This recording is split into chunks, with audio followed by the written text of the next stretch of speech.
شمالی کشمیر کے ضلع بارہمولہ میں فوج کی جانب سے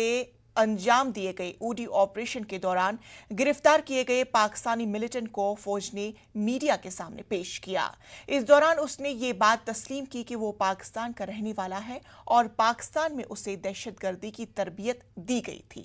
اس کا کہنا ہے کہ خود سپردگی کے بعد ہندوستانی فوج نے اس کے ساتھ اچھا برتاؤ کیا۔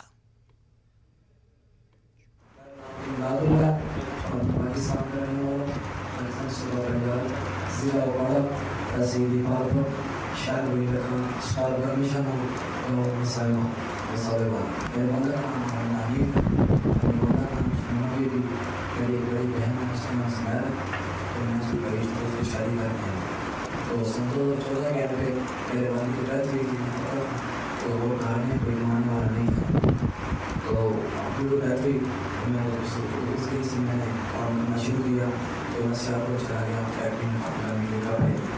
تو ادھر ایک آس نام بیٹھا تھا جو کہ سب کانٹیکٹ ہوتا تھا بہت چیز تھی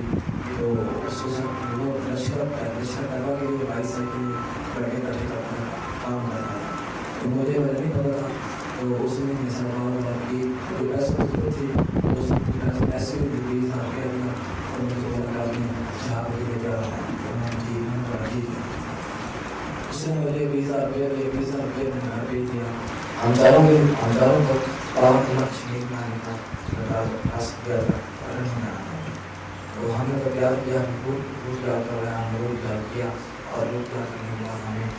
پاکستان کے لوگ شیر کیمپ ہے پھر پاکستان ہے تو یہ پاکستان میں دیا ایک ایک اور 5 بھینس میں دی 2 کھجور دیا اور ایک پسٹل دیا۔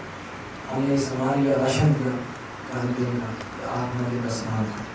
دیکھا کہ ہندوستان آرمی نے علاقے کو گھیرا اور سیل کر لیا تھا۔ سیل کرنے کے بعد انہوں نے اعلان کیا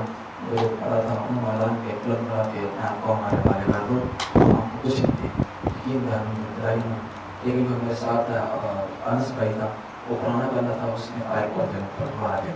کیونکہ ہندوستانی آرمی کے جوان کو فائر کیا فائر مارا اس نے پھر تو واقعی کر رہے ہیں کہ ہندوستانی آرمی نے فائر کھولا میرے ساتھ وہ آدمی تھا انس اس کو تو مار گیا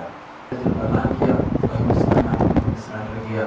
سرنڈر کرنے کے بعد مجھے ایسا کیا اس سے مارا پیٹا نہیں بھائی کی طرح بیٹوں کی طرح رکھا سرنڈر کیا منسٹر سے پہنچ گیا اس ظلم زیادتی قیدی نہیں بنا سکتا ابھی انسانی حقوق ایسا ظلم زیادتی نہیں کی تو میں کوشش کر رہا کچھ مارا پیٹا نہیں جیسے قیدی نہ پانا لیکن میں غلطی کی ہے۔ کپل سبل میڈیا سے خطاب کر رہے ہیں، چلیے